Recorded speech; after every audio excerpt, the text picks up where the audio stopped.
প্রসেসটাকে ভিডিওতে বা রিলসে দেখাচ্ছে যে এই পদ্ধতিটাতে অনেকেই দেখছি মাতোয়ারা, তাই আমিও ঠিক করেছি আমিও এই পদ্ধতিটার সাহায্যে আমি একটা রিল তৈরি করব। এই যে হলুদ নিলাম, গুঁড়ো হলুদ নিয়ে ঢাললাম, আপনারা দেখছেন।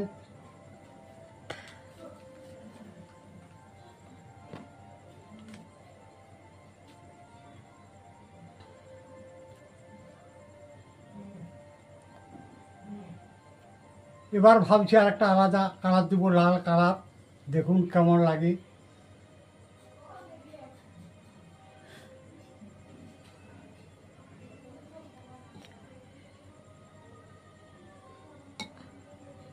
ঠিক গেল না, যাক উপরেই থাক।